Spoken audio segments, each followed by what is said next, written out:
Testing the audio recording. So it worked.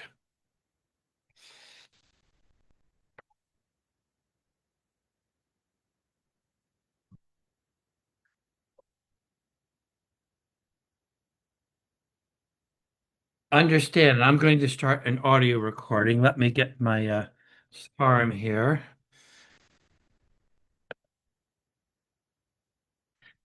Yeah, so we'll have to. Are you on the WhatsApp group?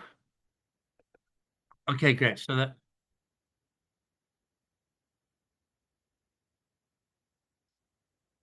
Oh, that'd be great. All right. Let me get to the right page here.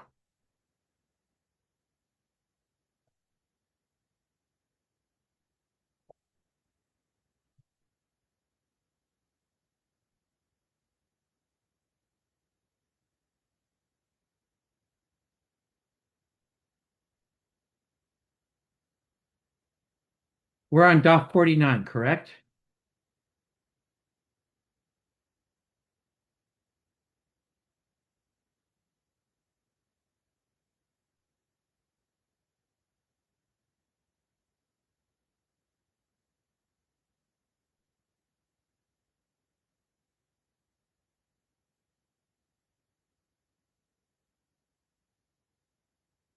Great. So we're actually at the bottom of 48. Um, and let me check the WhatsApp for where we stopped yesterday. Um,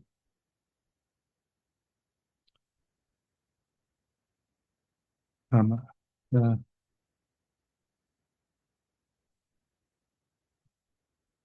Hahi. Okay, got it. Okay, this is Hahi. All right, let me start my recording.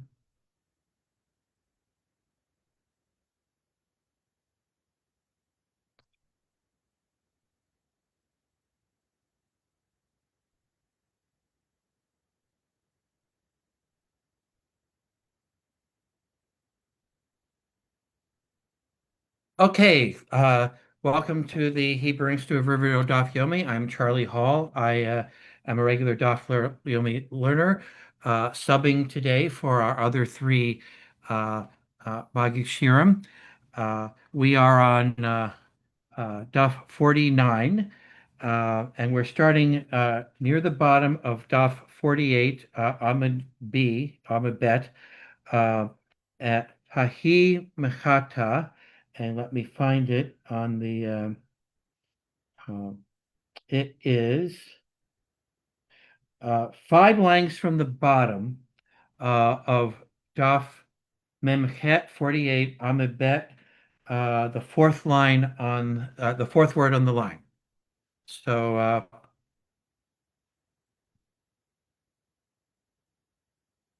Ahi mechata d'ishtabkach b'chaticha dechavda. There was a needle that was found uh, in a section of liver that had been cut. I will tell you that most of today's stuff is going to be what happens if you find needles. And there are going to be some surprising leniencies in here. Uh, and I'll try to make some sense of it. As you have been, if you've been following along, you'll know that a lot of this seems to be purely by tradition and not by first principles. So this is one of the things that makes this a very challenging section. So continuing, um, uh, Savar Mar Beret Barav Yosef the Rafa, Mar the son of Rab Yosef, was that this should probably be a treifa, an animal in the circumstances, and he is challenged uh, by Rav Ashi. Uh, Amar le Rav Ashi, uh, Ilu Ishtachach Kivishra, Ki Ha Gavna Hava Treifa Hamar. So they're trying to compare one potential treifa situation with another. And if a needle is found in an ordinary piece of meat, it is not treif. It is not a treifa. And so Rav Ashi is saying, why are we applying this to liver? And the Gemara adds, Ela Amar Rav Ashi, Vina I Kupa Levar Nekuve Nakiv Va'atai. He says that what matters is the position of the needle, and it's this is about where the needle may have come from. If the head, meaning the blunt end, is outside the liver, uh, and it's like poking into the liver, it has clearly been punctured from the outside. And I'll come up with an explanation as commentators have in a moment. Uh, Ikupa lagov simfana nakav atai. If the head of the needle is inside the liver, uh, and the tip, the sharp end, is outside the liver, then it took uh, a vascular, what they call, what Art Scroll calls, translates as a vascular route. Uh, Coring is more clear about this. It's from a blood vessel. So the idea is that uh, Rashi is telling us that it depends on how the needle got there. If the if it's if the needle is poking into the liver, and the Corin Steinsaltz has a nice drawing of this, it would have been swallowed, going through the esophagus and coming and somehow going through the digestive system and poking into the liver. But if the uh,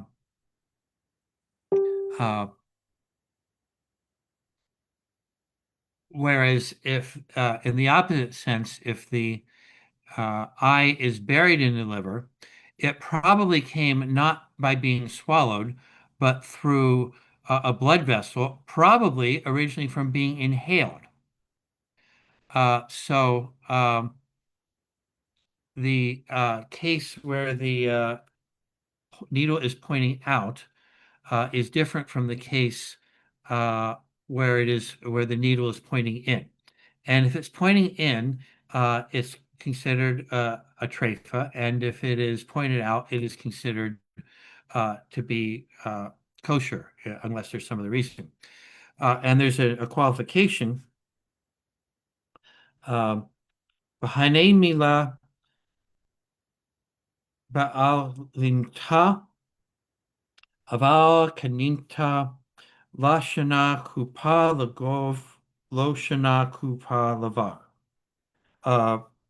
In a large, that what he describes for a large needle. But for a small needle, it doesn't matter. It's still, we assume that for a small needle, the liver has been punctured. And therefore, that with a small needle, the animal is a treifa. Uh, uh, and so there is a challenge to this. Umayshana machat shenimseit. How is that different from a needle that is embedded in the kosot, which is the one of the stomachs? It's actually the second stomach of a four-stomached uh, uh, ungulate, and all of the mammals that we're allowed to eat are ungulates. And it continues. Um, But we make a kosot mitzad echad kashera. If the needle portrays is from one side, then it's kosher. Mipnei zadadin treifa. If it's from both sides, it's a treifa. And la omrinan lechazi I kupa levad I kupa lagrev. Uh, we do not say, see if the eye of the needle is inside or outside. So this is a Breita that is saying that it doesn't matter, even for a large needle or not, that uh, it has to do with uh, whether the needle is from the inside of the stomach or from the outside. And the Gemara answers, Amre Hatam, if the if it's stuck, uh, Kevan Ika Ochaling Umashkim. There's always going, unless the animal is starving, there's always going to be some food in the stomach. I believe it's just translated as reticulum, which is the second stomach. Uh, Ema ochling umashkin dechakvaha. We can say that the food and drink, the food and the liquid that is in the stomach was what forced the needle there, that it was not coming in from outside. But in the liver, it's not so simple. You don't have food being forced into the liver from the esophagus and from the first stomach. So it this is not something that really is relevant. So now we go on to another example with the liver, and this is an actual narrative. Ahu machtad ishtachak b'simfuna rabba dekavda.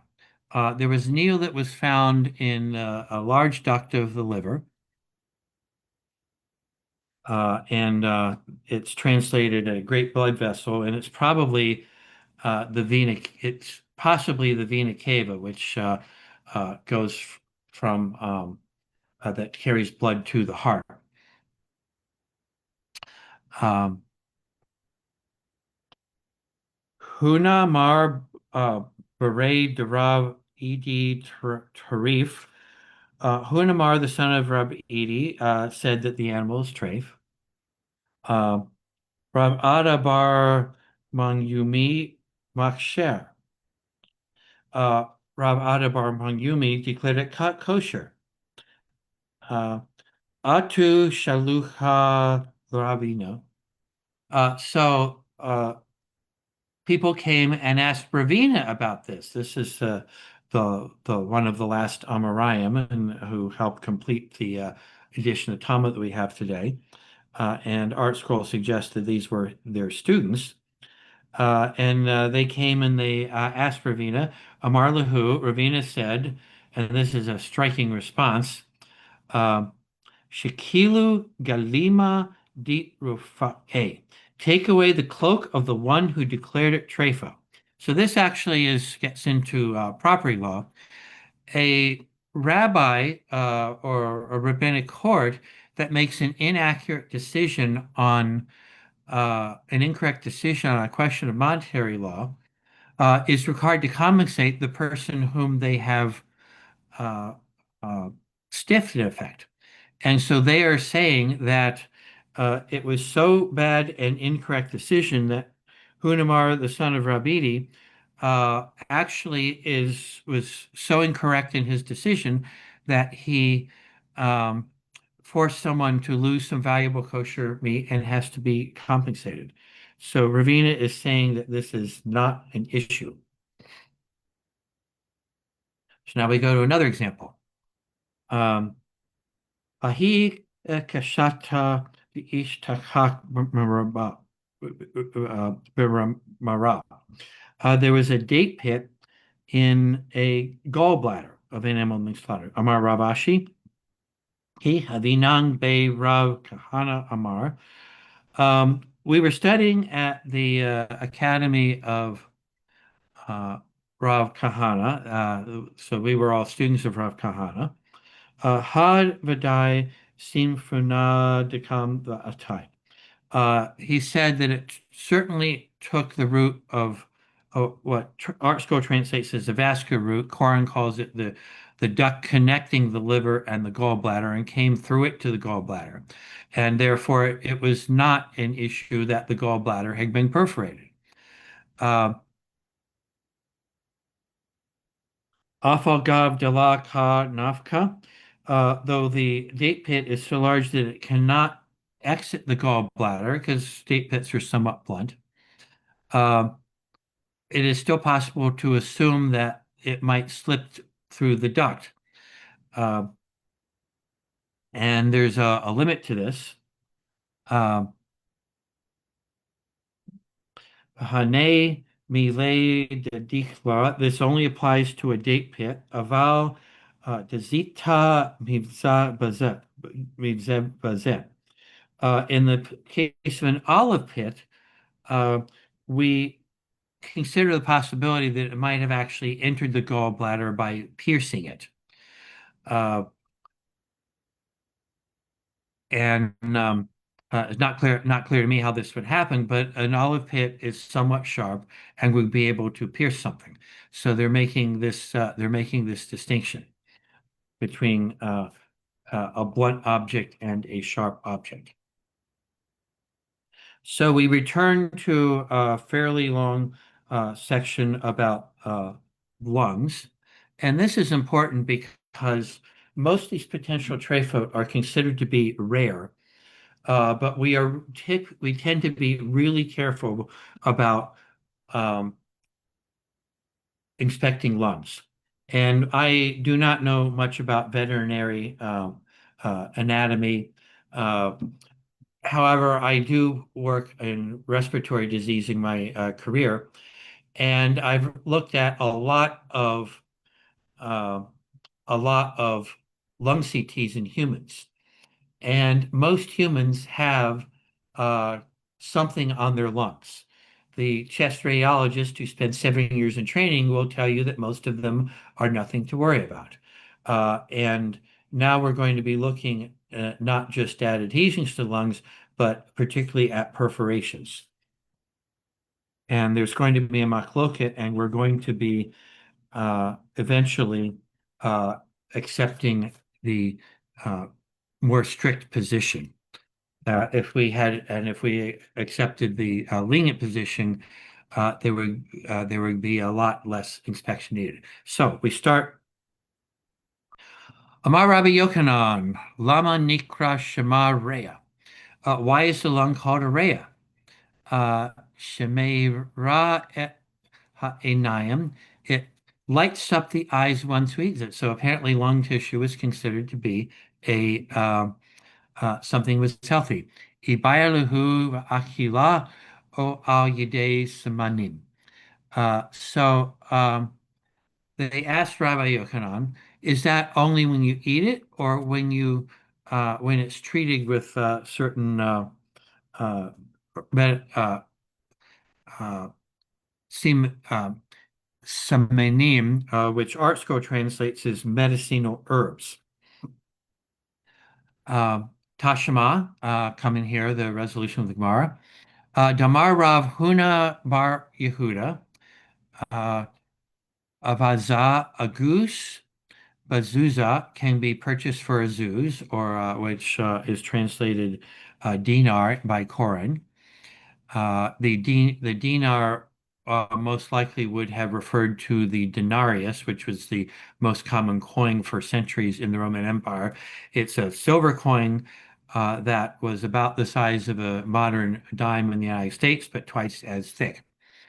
Berea didab arba'a, a lung which is going to be smaller than a goose would cost 4 dinars or 4 zuzim. The e salka, it should enter your mind that he was uh, about talking about eating it. Linkat bazuza lelecho. Let him spend a zuz on a goose and eat its lung. Ela al yidei smanim. So this is about the fact that it's the medical herbs that are important. And in fact, there are numerous modern pharmaceuticals that were originally derived from plant sources, although they are generally built manufactured in factories today. So now we go to perforations. Ikabda rea heka dim masha hidev tabaha. If the lung is perforated where the hand of the butcher handles it. So this is where there's the possibility that the person who's um, cutting up the animal's parts, um, Talinan o la Talinan.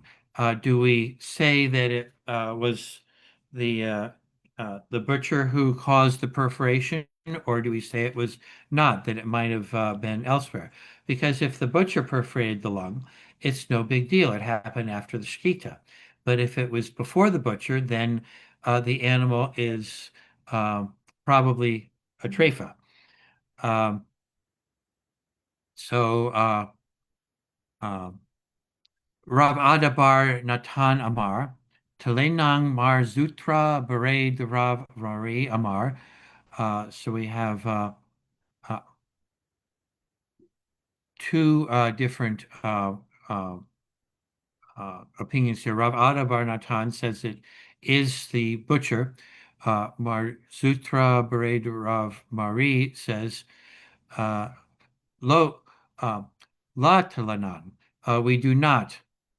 Uh, And we have a Hilchata that tells us how we rule. Hilchata to Leinan. We consider that it was probably the unskilled butcher who was handling it. But that's not the end of the story. Rav Shmuel, Amar Rav Shmuel Berei de Rabbi Abahu.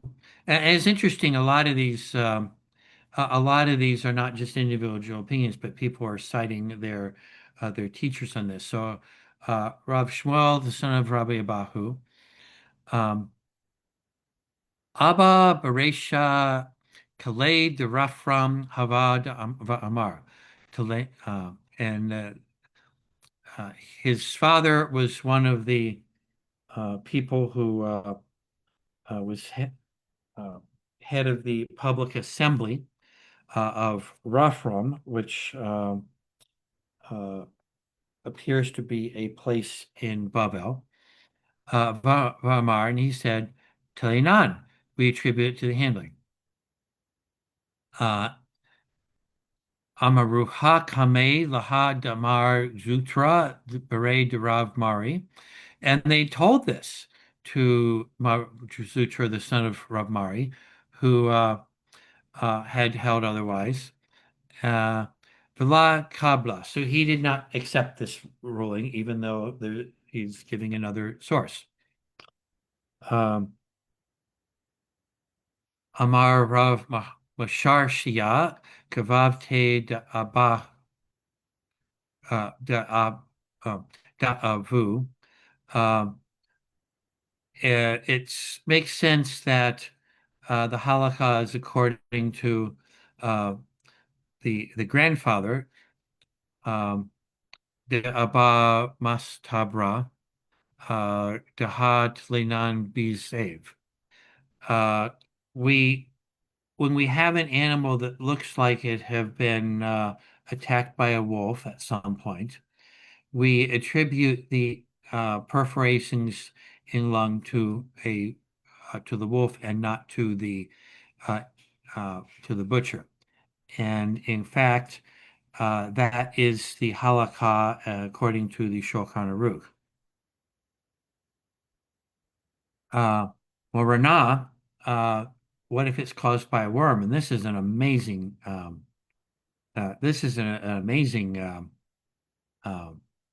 ruling here. Peligi Bar Yosef Bar Dosa for Rabbanon. Rabbi Yosef Bar Dosa and the rabbis disagree on this. Ha Amar, one says, Kodem Shahita Paresh. The worm came after, before the slaughter. V'chad amar da'achar shechita parish. Uh, and another says that it came after the slaughter. So if it came after slaughter, the animal's kosher. V'hilchata lachar shechita paresh. And the halakha is that one presumes it came after slaughter. So they're assuming that that worms appeared very quickly after the slaughter. And obviously, decaying meat would have worms in it. And this is actually a big leniency. So you can't eat the worms, but you can wash them off. Um, and checking here, this is in fact cited by the Beit Yosef, and there are actually um, some later commentaries who are not sure about how far to take this, according to Koren. Okay, we continue, and we're going to get a huge Humra here that we follow today.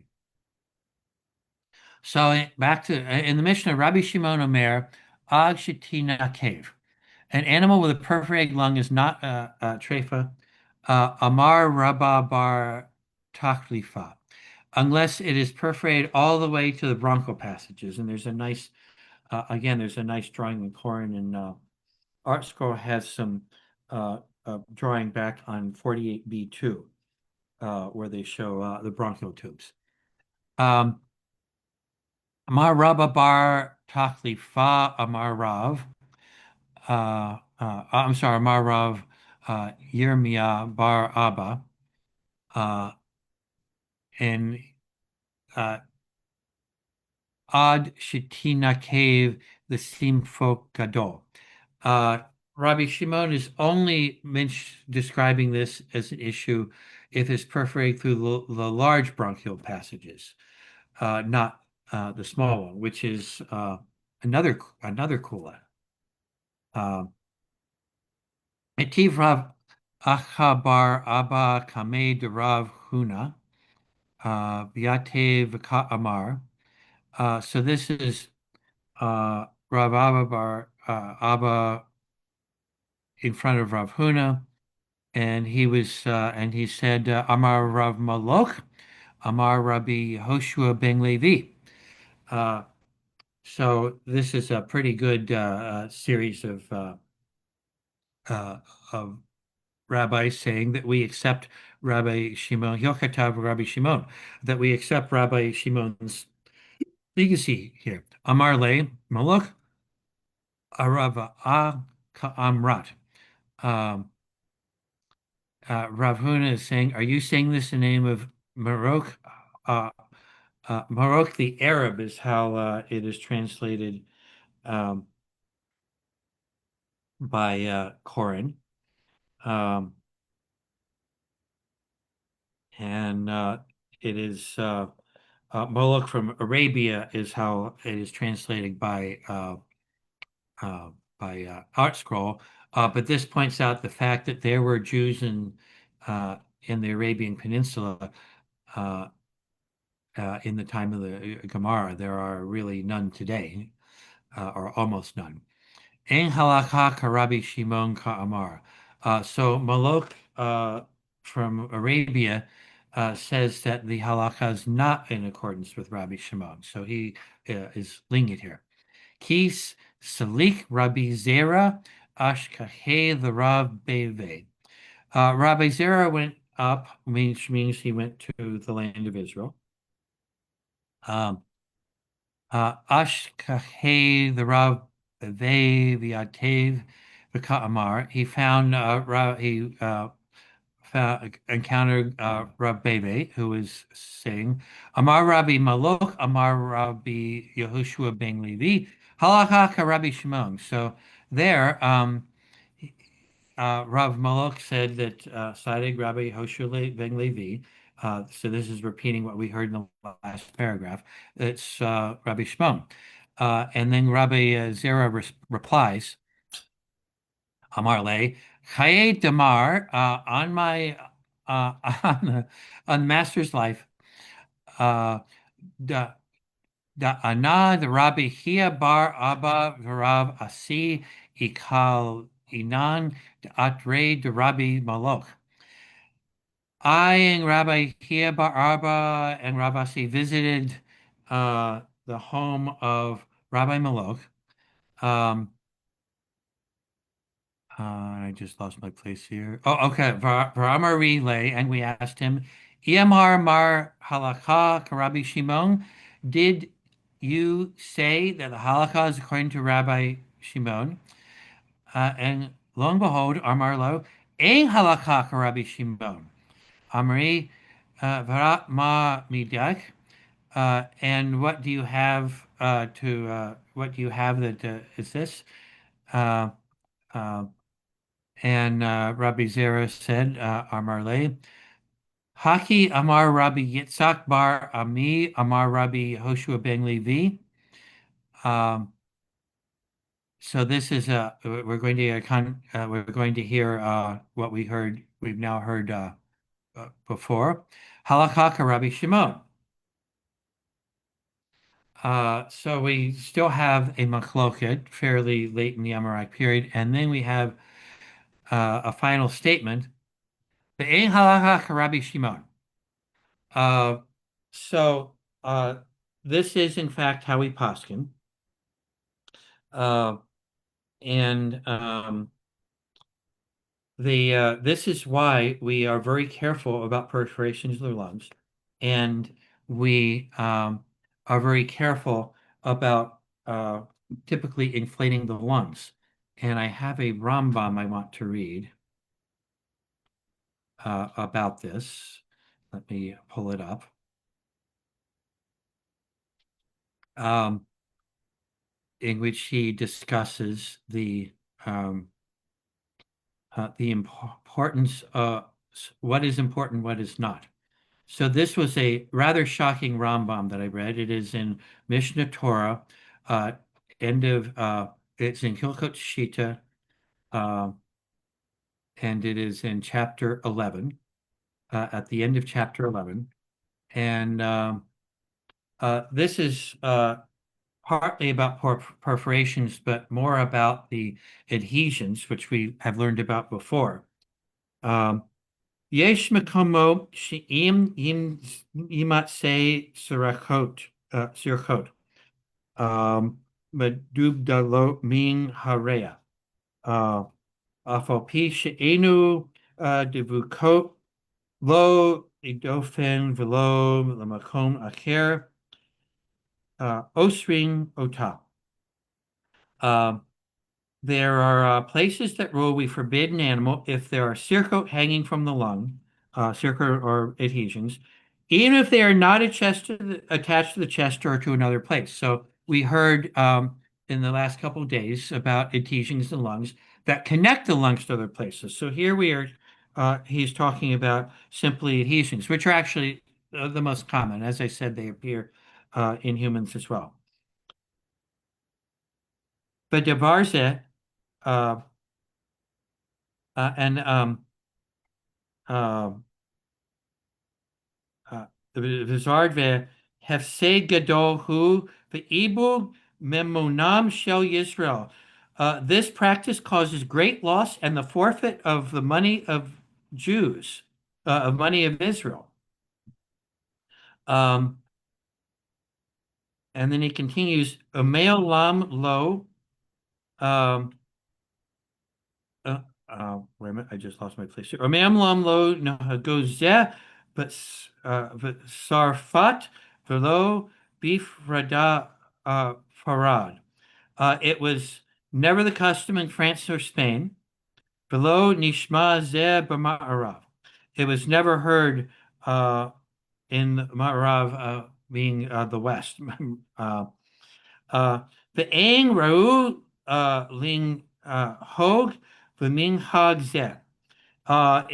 Is not proper to follow this custom. And here we get his stringency. So even Rambam, who's lenient on Sirkot, Ela nofkim ota bilvad im nimzeit shalema min hanekev harezo Taret.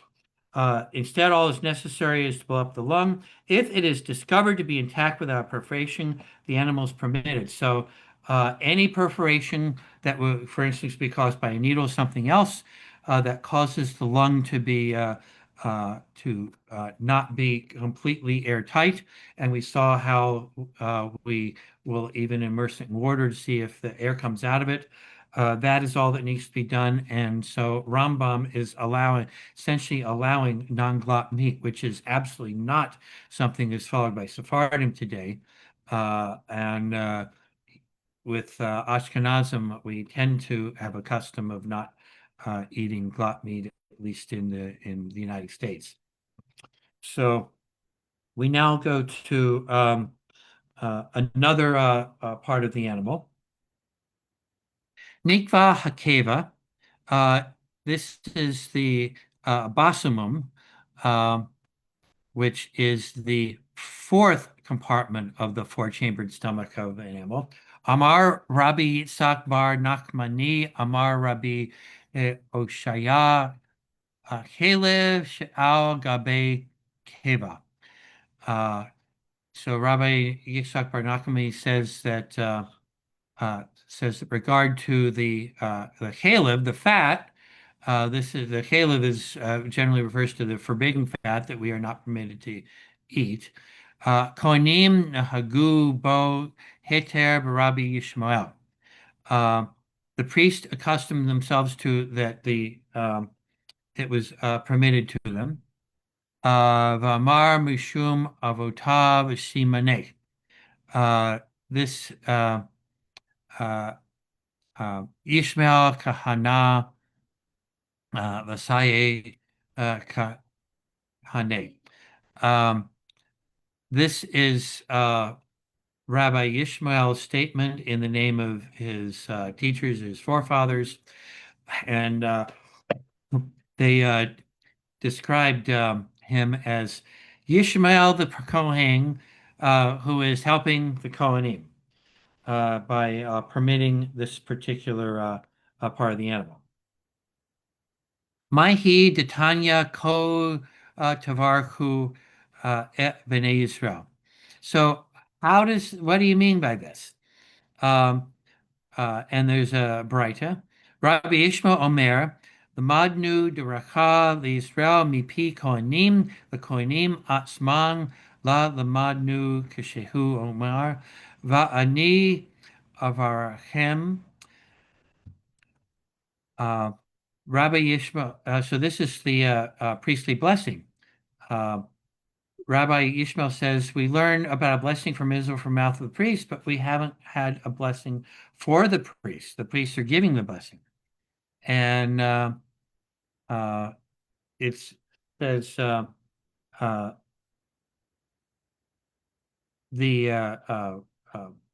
will bless them. Have Omer Kohanim, the Varkim, the Yisrael, Kadosh Baruch Hu, Bavarach the Kohanim.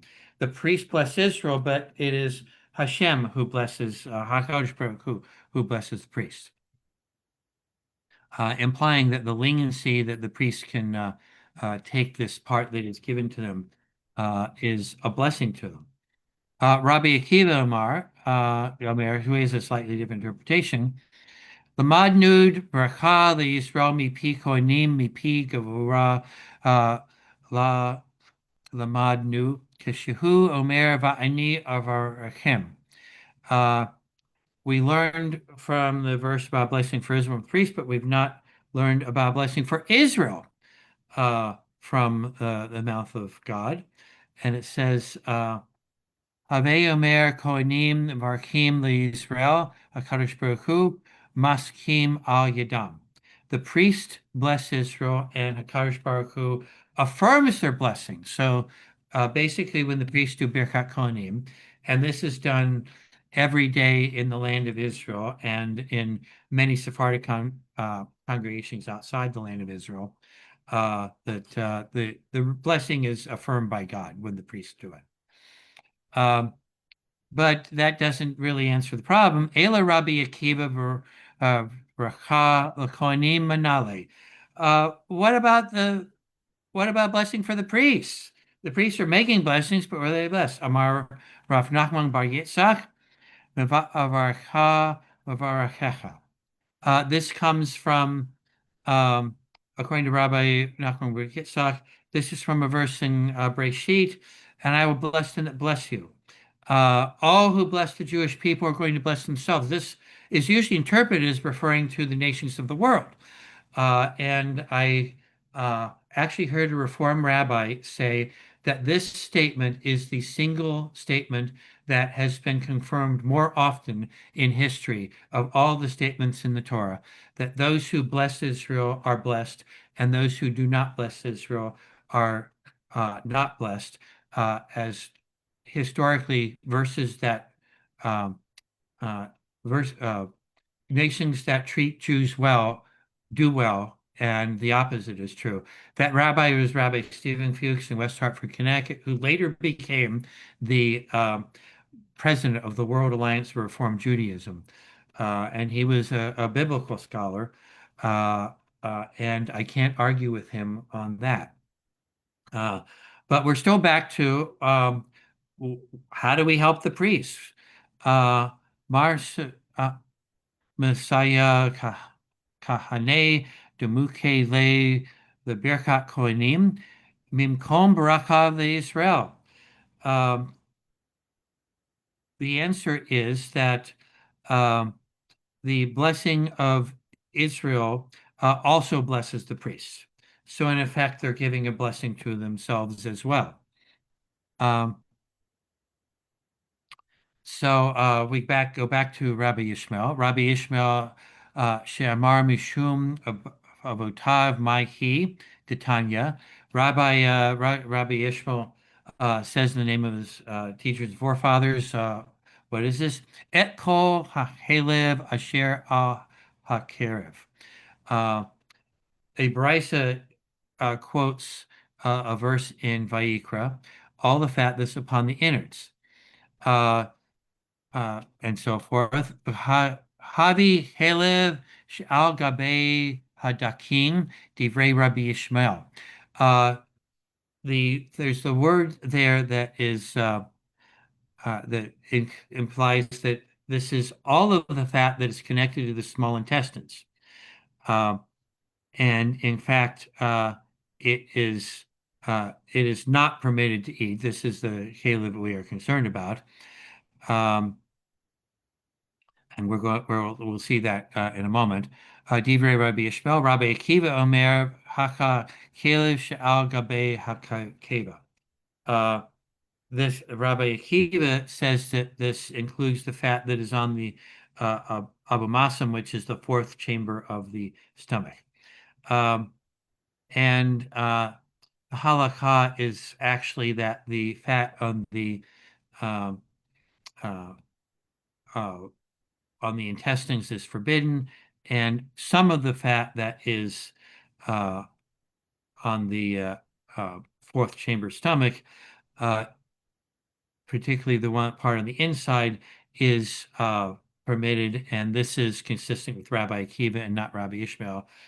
In theory, we follow Rabbi Akiva when he is disputing one of his contemporaries one-to-one, although it is interesting that it was Rabbi Ishmael's method uh, of Torah learning that ended up being what we read every morning in the Braita at the end of the Korbanot passage. The Gemara continues, or minhi et hachelev asher al hakerev. So this is the same verse as before. And we hear Rabbi Shimon Omer. Rabbi Shimon says, Ma chelev ham kaset et hakerev karom v'niklef. Uh, of of kol karom v'niklef. Uh, the fat that covers the innards possesses a membrane, and the membrane is easy peeled off. So all fat that possesses a membrane, whose membrane is easy peeled, is in the same boat. So that's a strict position. Uh, Rabbi Akiva Omer, Ma chelev ham kaseh et hakerev to tav karum v'niklaf. Um, Rabbi Akiva says just as fat that covers the innards is spread out loosely over them and has a membrane easily peeled off. Afkot totav karom v'nikaf. All fat that's spread out loosely and possesses a membrane and is easily peeled. This applies to. Uh, so again, this is uh, a uh, this is to some extent a chumrah, but um, the fat on the fourth chamber of the stomach that is tight and whose membrane does not is not able to be easily peeled would be permitted. So this appears to be a contradiction. Shlach Rabin Mishmei de Rabbi Yochanan Kachi Hatsa Shel Mishneh. And Rabin talked to Rabbi Yochanan and says, this is the way that it is supposed to be, the Mishnah said. Kafi Ashel Mishnah, Ve'epok Kamaita. Uh, and what we need to do is to reverse the opinions in the first Baraita. So Rabbi Akiva would say that the fat on the intestines is prohibited, and Rabbi Ishmael would deem all the fats prohibited on this on the fourth stomach and as well as the intestines. And so they don't like the they don't like reversing attributions. Ma hazev afkach kamaita epuk ba reita. Why reverse the first Braita? Reverse the second one. She'enan chaka kevang dekatane ma davka. It's using a formula that seems to be trying to bring further evidence. Ihaki Rabbi Ishmael. So, if this is the case, how can the priests say that they went along with Rabbi Ishmael? Because Rabbi Ishmael seems to be, at this point, banning all of this fat. Rabbi Akiva here, it should be Rabbi Akiva who permitted some of it. Amar Rav Nachman Bar Yitzchak Amar Mishum Avotav Avela Sevirale. Rabbi Nachman Bar Yitzchak said, Rabbi Ishmael was actually giving a lenient opinion in the name of his teachers, but he himself does not hold accordingly. And interestingly, I found a Rambam on the issue of Sirkot that indicated that his father did not agree with him completely on that. So it's possible to paskin not in accordance with your teachers. And we see that in the Gemara sometimes where Rabbi Yehuda Nasi paskins differently from his father, Rabbi Shimon ben Gamliel. So we have this is a possibility. And that's actually where we leave it here. And it's left for the later authority for the uh, Gonim and the Rishonim to sort this out. Okay, continuing. Let me page forward here. So we are going to talk about punctures again and whether the fats can actually make a puncture no longer matter. Amarav, Caliph Tahor Tom Tame. So kosher fat will seal a perforation, may be caused by a needle or an olive pit. Anostom, tame anostom, so non-kosher fat does not. Rav Sheshet Omer Akadze Stom. Rav Sheshet disagrees with Rav and says that they both seal, that you don't have to worry about whether it's one of the kosher fats or not. Bray Rabbi Zera, Caleb Chaya Mai. Rabbi Zera said, what about the fat of a a chaya, an undomesticated animal. So the chalev is usually referred to as the fats of a domestic animal that are forbidden for benefit. It's a very serious sin to eat it. But that's not the case for an undomesticated animal, such as a deer, an elk, an antelope. Uh, I don't know what the status of a bison would be, but certainly a deer, you can eat that fat. Uh, Davka Amar, did Rav specifically say that only a kosher fat, and therefore uh,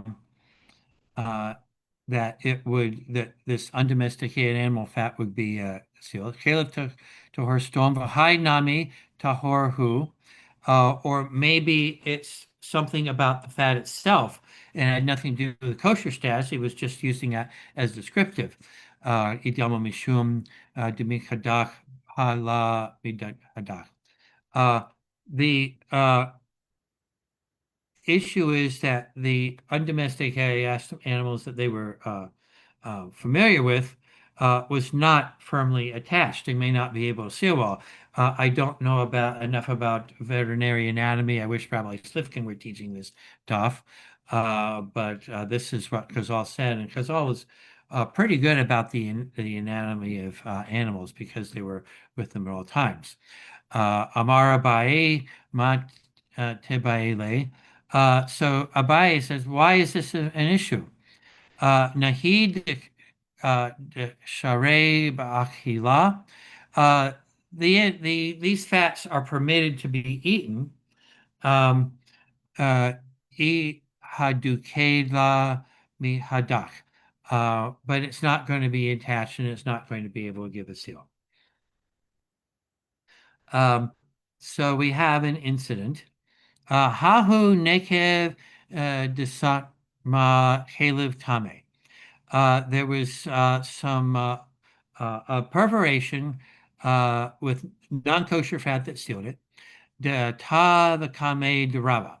And Rava was asked about it. Um, Amar Rava, what do we need to be concerned about here? Laman nichush la. Hada daha Amar Rav Sheshet. Doesn't Rav Sheshet say non-kosher fat seals a perforation? So it shouldn't be an issue for Rav Sheshet. Chalev tame nami stom, sotem. And this is where Rambam got his thing. The Torah tries to save the money of the Jewish people. Vod HaTorah Chesed Mamonam Shel Yisrael. Rambam almost directly quoted it in the case of the Sirko. Amar le Rav Papa the Rava. Rav Papa said to Rava, Rav Esarad Oraita. Rav considers this to be a problem in Torah law. HaTorah ha'sa'a mamonam shel Yisrael. And you're saying that the Torah spares the money of Jewish people? Lots of leniencies in monetary law, but this is a Torah prohibition of a Torah about prohibitions, and we follow Rav on prohibitions. We follow Shmuel with monetary law. That's not in the Gemara. That's my commentary. We have a similar comment here, another issue, um, where they talk about this. Mam Yumim, King Doka, Igle Le Bistaka. Mamuming, who is a jug maker, apparently. Let me see how Art Scroll translates his occupation. They call him a pottery uh, dealer, and he had a honey pot left uncovered, the Kame de Rava, and he came to ask Rava. So Rava apparently was the leading posek at the time, and I believe that is correct. Amar Rava, and Rava responded, Lamai de Hushla. What do we need to be concerned about? So he cites the Mishnah. Ditnan, Shlosha Mashkim Asurin Mishum Gilui.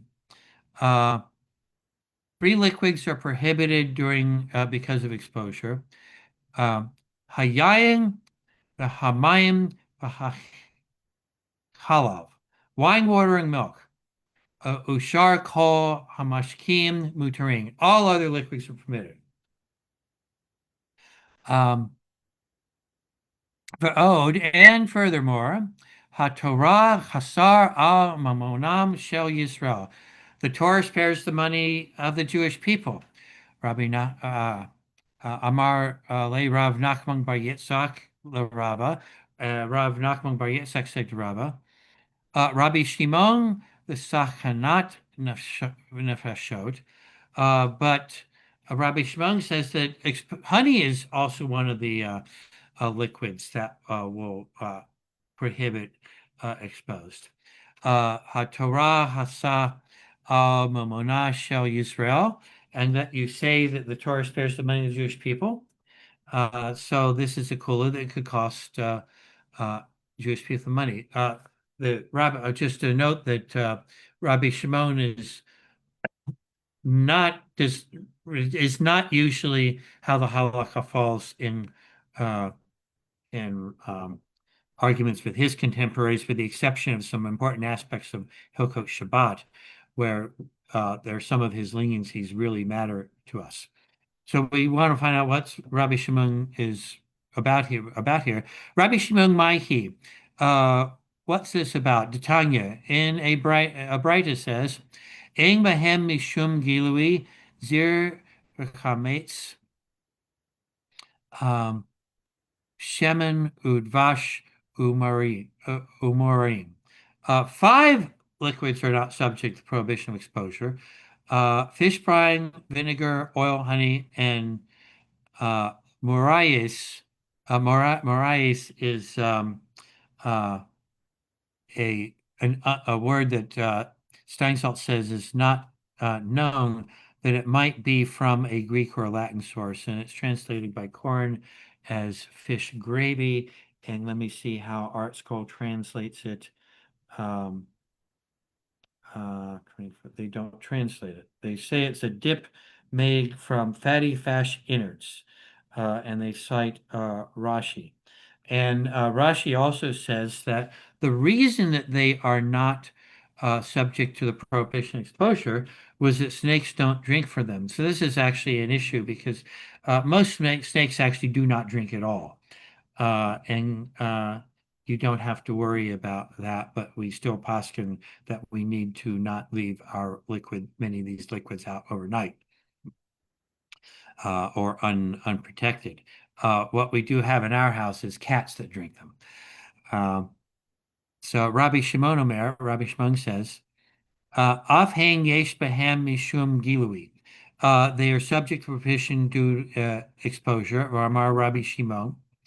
Um, Ani re'iti nachash hatazir v'sadon. So he may have. So he's saying that he once saw a snake that drank fish brine in a place called Sidon.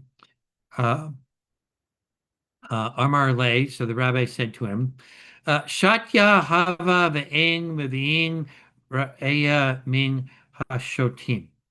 That snake was strange. That was not a normal snake.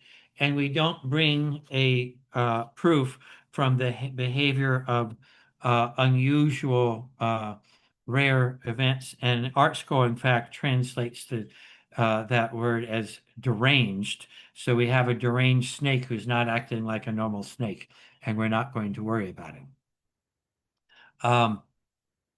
Amar Rava, so he replies to Rav Nachman Yitzhak. Ode li mi hat batsir daha Rav Papa v'Rav Huna b'rei de Rav Yeshoshua v'Rabbanan. Concede to me at least about fish brine. Uh, Rav Papa and Rav Huna, the son of Rabbi Hoshan, and the sages. Ki hava luhu gilui. They had a case of exposure. Shadu le batsir. They would combine it with fish brine, and the sharpness of the brine would neutralize any snake venom. Amarle, so maybe fish brine was the first antivenom. I don't know the answer to this. Here in the Bronx, The place that this hospital has all the antivenoms is Jacoby Medical Center. It's where the zookeepers at the Bronx get taken in the ambulance if they get bitten by one of the venomous reptiles. Um, uh, Wait a minute. Amarle, so Rabbi Nachman Bar Yitzhak responded, Idi li miha bigvash de Rabbi Shimon ben Elazar kae kavavte de Tanya. Um, uh, Concede regarding honey. Rabbi Shimon ben Elazar followed Rabbi Shimon, um, but in a Breita, uh, Dekeng Haya Rabbi Shimon ben Elazar Oser Bidvash. Rabbi Shimon ben Elazar would deem exposed honey to be prohibited. Um, so continuing to the fats and perforations, Amar Rav Nachman, Kalev Sui Kevoda Enustom. Permitted fat is like a him. It's like a hat due to its round shape. Um, Anostom, don't perforate. Heka, where is it? And so there's a dispute here. Amar le hita de kavsha, Vamri le tarfasha de liba. Some say it's fat found on the what is translated as rectum, and the other opinion is around the heart. And The halakha is that they do not form an effective seal, uh, and um, and I'll just read starting salts. Even though membrane of the heart and the fat of the rectum are permitted for consumption, they do not form an effective seal because they are not firmly attached in accordance with both interpretations of Rav Nachman. According to other commentaries such as the Rambam, the fat of the heart itself is treated similarly, and Ramah holds that way. Okay, continuing. Uh, uh, Let me just see where we are here. Okay. Amar Rabba Shema'it Mine the Rav Nachman. Rabba said he heard from Rav Nachman about uh, uh, Tirta. Hitza the Rav Himsa Had Stom V'Had La Stom. There uh, One is Kimsa and the other is Bar Kimsa, son of Kimsa. Uh, and First of all, Strength Salts describes Kimsa as simply meaning fat. In Akkadian, it means the fat cap covering innards. And one of these two, Kimsa and son of Kimsa, seals the perforation of the fourth chamber of the stomach, and the other does not. V'la yada'ana he minahu. But I'm not sure which one. Rav Huna bar Hinana v'Rav Huna Berei de Rav Nachman Amar. Rav Huna and Rav bar Hinana and Rav Huna, son of Rav Nachman, said, Bar Chimsa stom. Chimsa la stom. So it's the Bar Chimsa that does. And there's it gives some Rav Tavo la Amar Rav Tavo, he gives us some way to remember this. V'sima anek efa koach having mikoach ha'av. The power of the Son is greater than the power of the Father. So the Gemara now wants to figure out what this is. Hey Himsa v'heng bar Himsa. What's Himsa and what's bar Himsa? Tashma damar Rav Nachman inhu michal achli. Coming here, what Rav Nachman says regarding the fats on the fourth chamber of the stomach. Uh, uh, they eat it. in and the I believe that this is for Israel. Checking the reference here. Um, um, yeah, the this is going to be discussed further in the next stop. Uh, Udidan mistam nami lastom, but we in Babylon do not eat it because we believe that it does not seal. How can the same animal be different in Babel and in Israel? So different customs in different places. And in fact, you find that in other areas of kashrut, many rabbis in Israel have no problem with gelatin and marshmallows. However, there are very few in the United States that will permit them. So that's an example there. It's not that the gelatin is any different. Uh, so we're on at the top of Daf uh, 50, Amud Aleph. Uh, Akashta kule ama la pligid sir be pligid itara. So this is something that actually probably should have been explained back at the beginning of today's daf. The abasum, the abomasum, which is the fourth chamber of the stomach, is like a bow. And there's an outward side and an inward facing side, and there's a nice drawing in the corn, and there's also a nice color photo in the art scroll. Um, so where was I? Oh, Kule Alma La Pligi de Sir Ki Pligi de Hifra. Uh, for the fat that's on the boat, everybody agrees, even in Israel, that it's forbidden. They disagree, and they disagree on the fat that's on the side that's not shaped like a bow. Uh, but they're not done yet. Ika damri daitra kule alma la pligi deshare ki pligi akashta. Uh, the fat on the bow is permitted according to everyone, according to this opinion, but they just, I'm sorry, I said this wrong. The flat side, everybody agrees it's permitted, and it's but they disagree on the bow, and that's why the rabbis in Israel permit it.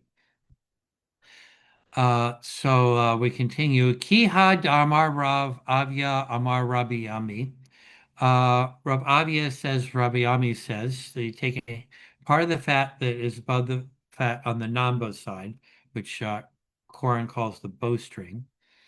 Um, V'kein amar Rav Yanai Mishum Zaken Echad. So Rabbi Yanai says in the name of an anonymous elder, lost my place. Oh, Makab Singh Amar Rav Avya. One takes a handful, and Rav Avya says, Ahave Kayame Kame de Ravi Ami. I was standing before Rav Ami. Uh, Kamatsu the le cow. So the people took a handful of fat. He gave them the remaining fat, and he himself ate from it. So they've identified the source. And one last short narrative. Uh, Shamae de Rabbi Hanina Hava Ka'e Kame de Rabbi Hanina Amarle. Uh, so the someone who worked for Rav Hanina was standing before him in Eretz Israel. This is in Eretz Israel, and Rav Hanina said, uh, "Kametz, take a small bit. Have lead a cool, uh, and I will eat it." And the let me just look at the comment that the uh, Rashi says that this was from the Nambo side. Um, and Ra, Ra, Rahina continue. Vaha Mina Kamed Rabbi Ami Kamatse Vahavu Le Va'akal. Um, so Ravina saw that his um, foreign translation as attendant, so his art scroll. The attendant was hesitating. So he said, "Ah, you're a Babylonian Jew, and you think this is all forbidden. Cut it all off and throw it away." So you can still follow your string. If you want to follow your strings, go ahead. You're going to wasting some good food, but you're a Babylonian. When a rabbi in Eretz Israel says you're a Babylonian, that's usually a negative statement. So we'll stop here because we're going to go back to a part of the Mishnah, and we will start here tomorrow. Thank you. And thank you for putting up with a rather long daf on an inexperienced teacher.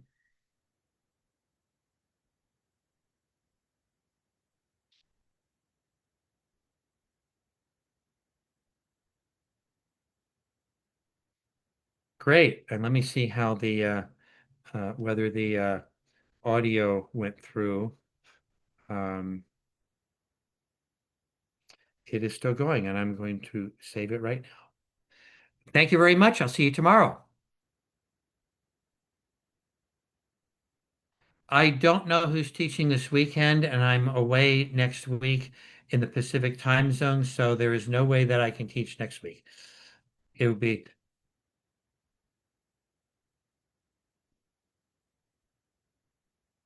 oh,